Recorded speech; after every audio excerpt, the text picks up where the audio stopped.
Ladies and gentlemen, welcome back to Driven Wild. Today we are talking about, is Uber Eats quiet firing me? So I've talked about quiet quitting here on the channel, but I haven't really touched on quiet firing. If you don't know what I'm talking about with quiet quitting, I made a video talking all about that. I'll leave that in the description, feel free to check it out. And normally this quiet firing applies to the more of the corporate world, but I think it's actually happening to me here on Uber Eats. But with that said, I want to go over what quiet firing is in the traditional sense, what I think is happening to me, and why I believe I'm being quiet fired by Uber Eats, how I'm protecting myself for the long term, and everything in between. But before we do any of that, I do want to be clear, I cannot confirm this is an actual tactic on Uber Eats' part. This is not something that I want to pity parade about. I am simply trying to bring light to a subject that isn't talked about enough, at least in this particular space. So with that said, let's get started. What is quiet firing? Quiet firing in the corporate world is a passive-aggressive approach to performance management. This can be deliberate, like they're intending to do it to you specifically, or it's inadvertent, where they're just doing it because that's just what they're doing. It's not intentional, it's just who they are. But because of quiet firing, this causes the workplace to be as hard to work in as possible,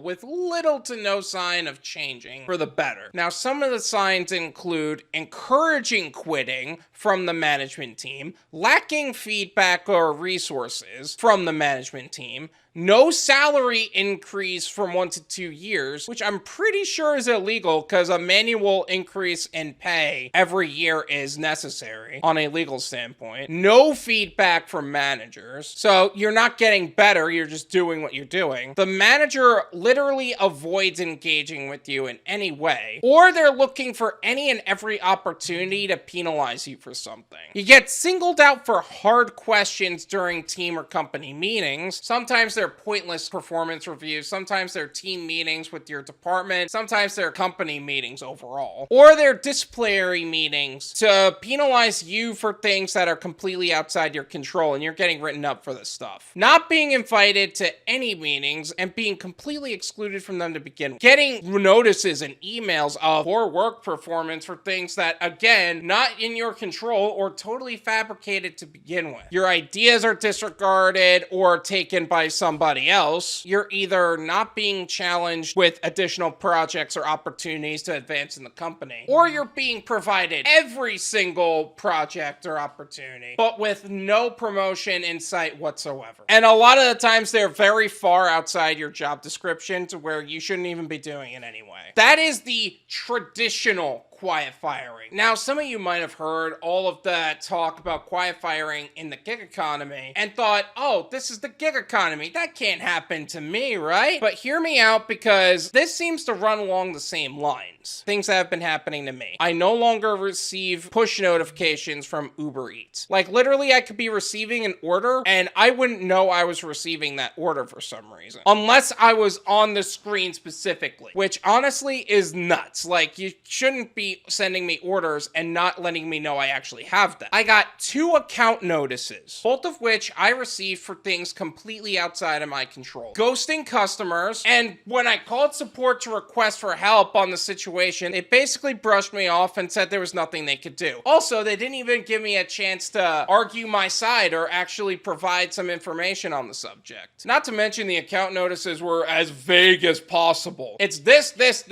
or this. Like, can you just pick one and stick with it? Uber Eats sticks me with orders that don't pay out what they say they will. So literally twice so far, I've received an order that says they're gonna pay me this amount, and then they do not pay me that amount, not because of tip baiting, but because that's what it either said in Trip Radar or during the stacked order. And literally, as I got to the first restaurant, the other order completely canceled. That seems a little too convenient too many times, which is why I don't mess with stacked orders anymore. Speaking of stacked orders, though, when I received a stacked order not too long ago, they marked not only that I had the first order, but I had the second order when I didn't even get to the restaurant for the second order, and I was very far out of range for that. Which, by the way, that shouldn't even be possible. The app will tell you, you are not within range of the restaurant. You can't mark that you arrived to the restaurant already. But for some reason, now they're suddenly doing that? That doesn't even make sense. sense. You're trying to make it so that way I'm intentionally late for an order where that's not even within my control. That's your system doing that to me. And sometimes I don't have access to the wait timer. And it's always the customers that choose to not pick up the phone when I'm waiting at the gate for them. The wait timer is supposed to go off when you're within a certain range of the customer's address. And for some reason, I don't have access to that wait timer when I'm within that range all of a sudden. That doesn't even make sense. Then there are other orders that start the wait timer before I even get remotely close. Honestly, these games are getting so far out of hand to where I am at my emotional, physical, and mental breaking point, to where I've genuinely thought about leaving UberEats as a whole. But let's talk about how I am protecting myself in this right. I am diversifying my gig portfolio. I never believe in putting too much dependence on one other company as any source of income to sustain my lifestyle. That's why it's vital to figure out what apps best suit you as a gig worker in your market to make sure you're signed up. And if that means hopping on a wait list, that means you're hopping on a wait list. Like, I'm on Deliver That, Grubhub. I just signed up for VHO. I'm on Instacart, Shipped. I have a bunch of others that I'm still testing so I could tell you guys about it. Work on a side hustle. The gig economy is an income bridge to what would be a long-term goal. It's never the goal, which is why I'm building this channel the way I am. Yeah, it's a slow grower, but it's slow and in a sustainable way that can serve as a great long-term income. I'm not saying you should start a YouTube channel, although it is the fastest growing small business at the moment. I am saying have a business that can work without you necessarily being there. It's not like I'm pushing a button to make people see my videos, you know what I mean? Saving money. I have been doing everything in my power to save as much money as possible, and overall you should have a 3 to 6 month emergency fund built up in case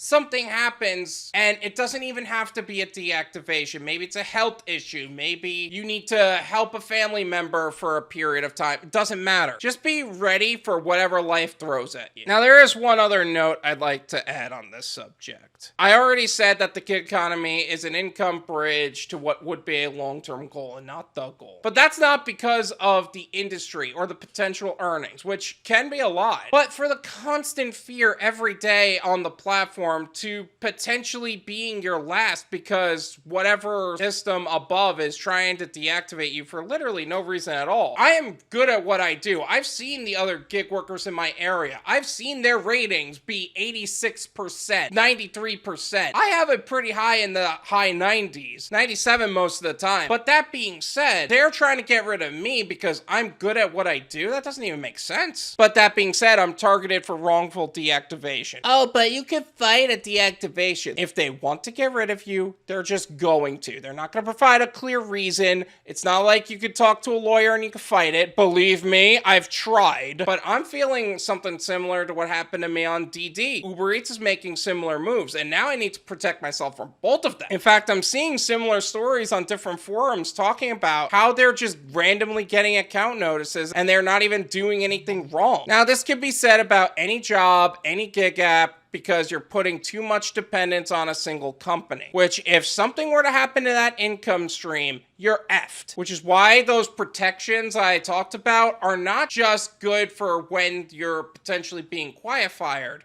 They're good at any period of time. So do yourself a favor and protect yourself now from that, so that way you're not on the receiving end of this later. Thank you so much for watching. I really appreciate it. As always, make sure to hit the like button, subscribe if you're new, and I'll see you guys next time. Peace.